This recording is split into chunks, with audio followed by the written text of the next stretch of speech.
أعوذ بالله من الشيطان الرجيم بسم الله الرحمن الرحيم وبه نستعين والصلاة والسلام على أشرف الأنبياء والمرسلين أبي القاسم محمد وعلى بيت الطيبين الطاهرين المعصومين بسم الله الرحمن الرحيم السلام عليكم ورحمة الله وبركاته فبشرناه بغلام حليم فلما بلغ معه السعي قال يا بني إني أرى في المنام إني أذبحك فانظر ماذا ترى قال يا أبات افعل ما تؤمر ستجدني إن شاء الله من الصابرين.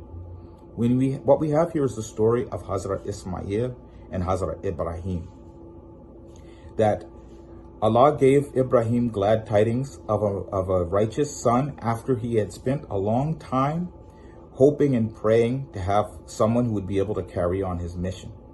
Then Allah tested Ibrahim by ordering him to take this son out into the desert where he faced abandonment and he faced thirst.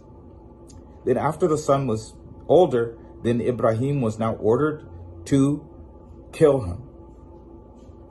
And now both times Ismail was saved by a miracle. وَفَدَيْنَاهُ بِذِبْحٍ عَظِيمٍ, and we saved him with a great sacrifice, a great ransom. And what could be greater than a perfect prophet and one who was going to have a great ummah? And the only thing greater than that is someone who is even greater. And we had the sacrifice of Imam Hussain along with his companions who are righteous people and along with his righteous sons and his righteous brothers. And we see that this sacrifice is not just contained to one person, that we don't just have a righteous person and he goes out by himself. That to bring about justice and freedom, and this is the lesson we learn from Imam Hussain, that we have to be willing to sacrifice ourselves, our wives, and our children. And anything of value that we have to be willing to put all of that in the way of Allah. And this is the true meaning of that sacrifice. That when Ismail was asked, what do you think, by his father, he immediately was obedient to his wali. When Hajar was running between the valley, she never questioned Ibrahim or questioned his wilayat. And now this is an important lesson for us because we are facing now a similar situation where we see that the Muslims are being oppressed around the world. Whether they're in Gaza, whether they're in Kashmir, whether they're in other places, we see that the Muslims are being oppressed. And we see other people being oppressed.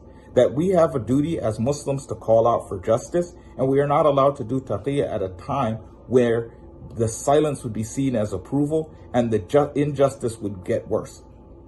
So at these times, we learn from Imam Hussain that if the truth itself is going to be lost, that we are not allowed to extend our hand to do bay'ah. We learn from the lesson of Imam Hussain that if the Imam himself is going to be put in danger, we are not allowed to do taqiyya and run and try to protect our own families. And we see that there are Muslims around the world who are standing up against injustice. Whether this is injustice because someone is black and somebody is white, whether this is injustice because of religion, no matter what the injustice is, it's important for Muslims to stand up for that. And that is an important lesson that we learned from Imam Hussain. We had the situation in America where we were facing apartheid, we were facing oppression, we were facing segregation.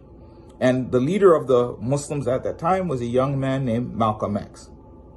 And he said something interesting, which is similar to the lesson of Imam Hussain. That he said that if you're not willing to die for it, take freedom out of your vocabulary. So if you're not willing to die for it, take freedom, take justice, take all of these things out of your vocabulary. It's important for the Muslims to do anything and everything they can within their legal power to stand up and to speak out on these issues and to prevent injustice from taking place to anybody, anywhere in the world. So we just have to keep this lesson in mind, and we have to remember to keep our eyes on the prize, as they say, and to not stop until justice is established for everyone in the world, brotherhood is established for everyone in the world, and that we are standing with the Imam as the earth is filled with justice as it had been filled with injustice, and we are on the right side. Assalamu alaikum wa rahmatullahi wa barakatuh.